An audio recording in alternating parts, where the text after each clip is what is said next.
This is France. Voted the most elegant country in the world, it still has a lot more to give than scenic Instagram shots. In many ways, this European nation is a global trendsetter for other economies.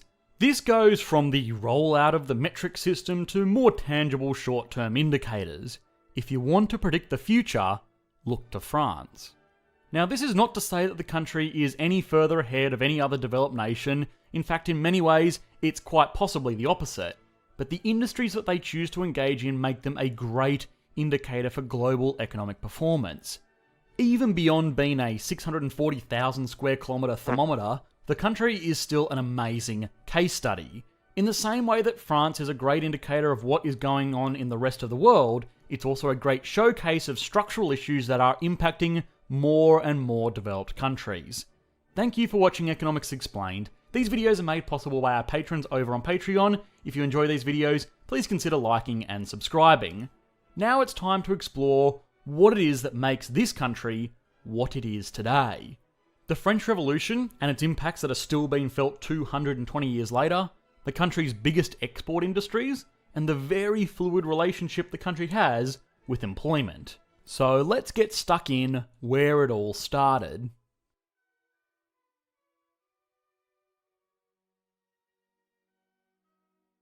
The French Revolution was a period of social uprising in France between the years of 1789 and 1799. The ins and outs of this event are so extensive that it has been literally turned into university courses, but what is important to know, at least for the sake of understanding France's economy, is that it ultimately amounted to the people of the country demanding a say in the way that their country was run. The period prior to the revolution was wrought by famines and extreme inequality between the nobility and the commoners. Eventually, the common people, who made up a vast majority of the nation, said, "Screw this," and then rioted for 10 years. Made some demands, de-religionified, beheaded some nobles to send a message, introduced some metric, and elected a new government to put an end to all of this misery business. Now, the message the beheading sent was to keep a stronger control over your populace. The metric system was only half adopted. I mean, we still don't have 10-hour days. Religion came back pretty swiftly, and the government that maintained power after the revolution was potentially more authoritarian than the one that it replaced. And poor people were still poor. So as far as the revolution goes, it isn't what you would call a great success, if not for this point here: the rights of the French people. The Declaration of Rights of Man is the French equivalent of the Bill of Rights in America. The only difference is that the French are even more serious about these rights than Americans are. The Bill of Rights was in a sense a bit of an afterthought tacked onto the Constitution, whereas the Declaration of Rights of Man was the foundation of the revolution. It's what people were fighting for. Now, the French Revolution is fascinating, but before this devolves into a history lesson, which would be far better delivered by a historian rather than an economist, you need to know the takeaways. France in the modern day is a country built around the desires of the people. Fighting for better standards of living is as ingrained into the public psyche as Americans with apple pie, Australians with cheap wine, and Canadians with apologising. The role of any economy is to satisfy unlimited demands with limited resources. The people of France demand a lot, and in turn, it's ultimately up to the economy to deliver on those demands. So, it has a lot of heavy lifting to do. Fortunately, it does have a few things going for it. France has a current account deficit. The current account is part of the balance of payments, which is ultimately a breakdown of how a country interacts with the world. This sounds very tricky, but it's not nearly as complex as most people make it out to be. If we focus on the current account, which is one side of the balance of payments, we find most of it is made up of imports and exports. If you import more than you export, you are going to be sending more money overseas than what you bring in. Now, eventually, this is going to mean that this excess money is going to have to come from somewhere, and that is going to be in the financial account. The financial account basically tracks the money that is given to another country as investment. If, for example, a Chinese company delivers 10,000 laptops to an American retailer for $10 million, that would put a $10 million deficit on the American current account balance. Now let's say America sold $5 million worth of aluminium to China, This would be an increase to the current account of $5 million. Now let's assume no other trades are made for the rest of the year. Ultimately, America is still in a net deficit of $5 million, which means something else has to happen on the other side. Either America has to take out a loan to pay back this $5 million financial shortfall, or someone from some other country, doesn't even need to be China, has invested $5 million back into America. This could be done by buying American shares or real estate, investing into farmland, or even by writing a $5 million loan. So long as it involves giving America money in return for some American asset, you have solved the problem. This investment transfer comes in on the other side of the equation here in the financial account. The sum of the financial account and the current account always have to equal zero, and hence you have the balance of payments. This is really important to understand because it shows that if a country continues to import more than it exports, it will either need to take on more and more foreign debt, or more and more of the country will be owned by foreign interests, neither of which is a particularly desirable outcome. One of Emmanuel Macron's primary election promises was to bring the French economy back into a trade surplus. As of 2019, this goal had not been realised, with total exports of $804 billion compared to imports of $871 billion, giving them a trade deficit of $67 billion for the year. So this doesn't look great. But a really important thing to know about all of this is that trade deficits are actually not really as scary as people make them sound. Most developed countries in the world have trade deficits. The USA has a trade deficit 10 times larger than France's. The horror stories of a country slowly being bought up by foreign interests due to a balance of trade deficit is only true if this foreign investment outpaces growth, which it almost never does in any developed country around the world. Why this is so important to France is because it is one of the few countries that could, and potentially should, manage a current account surplus. The figure of French exports is broken down into two parts. The first part is the stuff that most people think of when they think of exports. Cars, machinery, wine, cheese, designer handbags, all stuff that you can load up onto a ship and send abroad. This accounts for about $563 billion of this figure. France has a huge natural advantage in this field because of the intrinsic value people put on French-made items. From a Birkin to a fighter jet, if you slap a Made in France label on something, it demands a premium, which in turn means that the country can engage in hugely value-adding industries. For $100 worth of leather, a French fashion house can charge thousands of dollars for a handbag. We saw the same thing when we explored the economy of Italy, and in a sense, the natural resource wealth of both of these countries is not in oil or coal or iron ore, but rather in the wealth of their culture that people from across the world desperately try to emulate.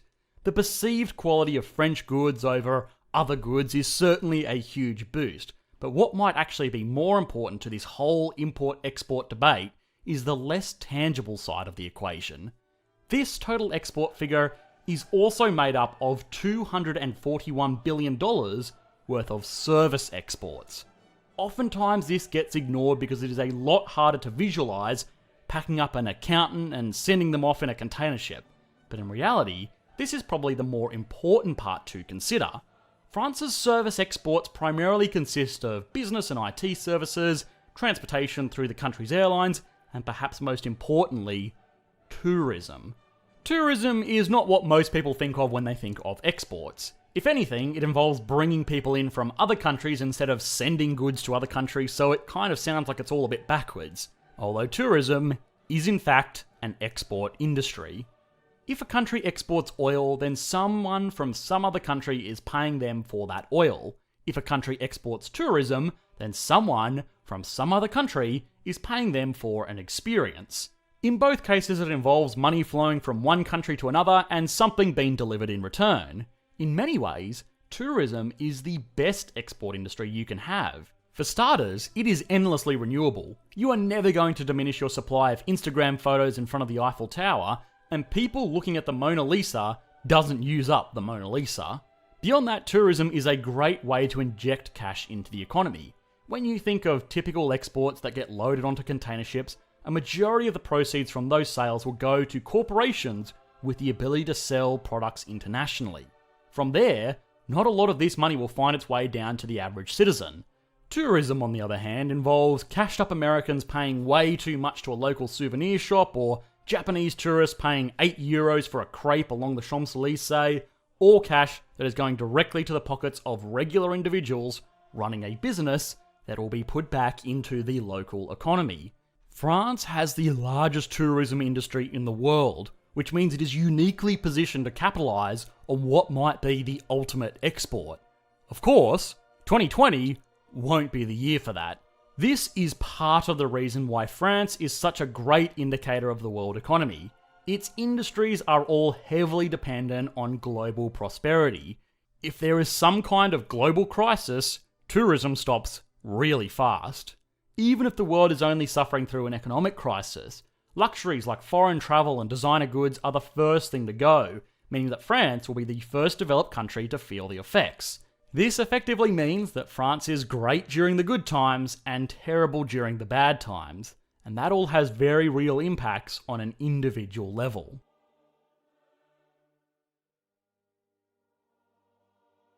Unemployment in France is high, sitting at around 9% as of 2019. This is a rate double that of the United States, at least up until recently.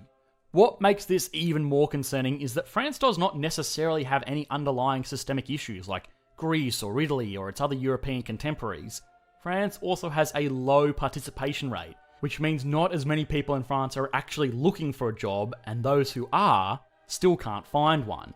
What makes this weirder is that French firms are actually struggling to hire workers. So to get this straight, France does not have many people choosing to work or look for a job. From those people that are looking, not many can find work, or while businesses can't find people to work for them. So what is going on here?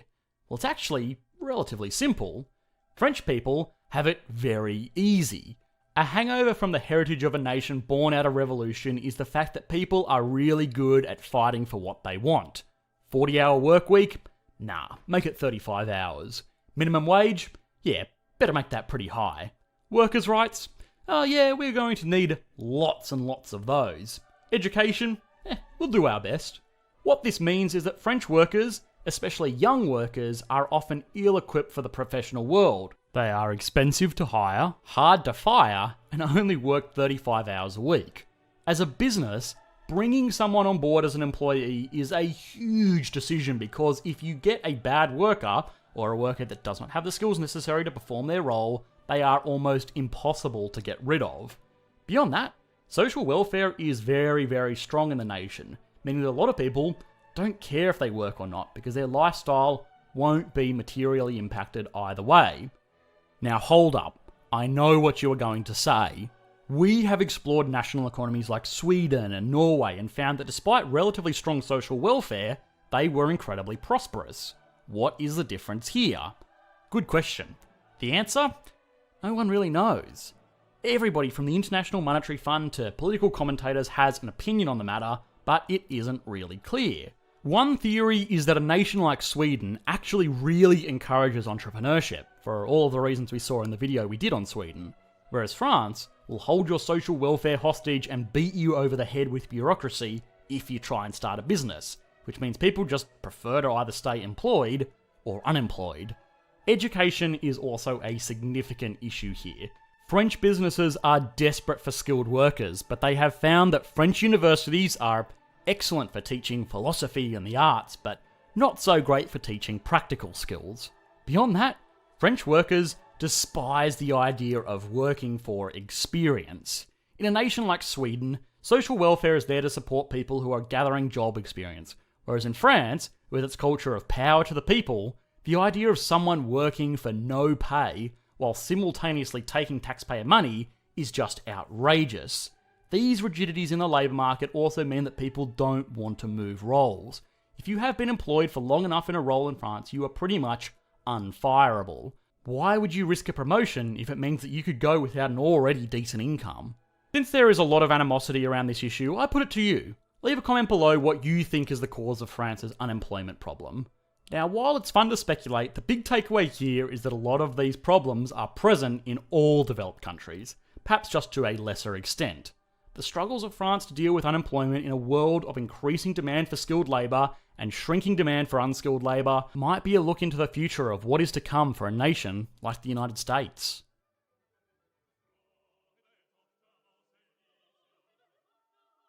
So now it is time to give the country a score using our tried and tested list of criteria here to see where it sits on the Economics Explained leaderboard. France's economy is massive, hovering around the 6th or 7th largest in the world. It gets a 9 out of 10, only falling short of countries like the USA and China, who are still multiple times larger. GDP per capita is a 9 as well. France is a very, very developed country and its citizens enjoy a good quality of life, but for a lot of the reasons we explored in this video, it still falls behind a bit. A GDP per capita figure of $42,000 a year is great by world standards, but it falls behind countries like the United States and well behind exceptionally wealthy countries like Switzerland, which has double the GDP per capita.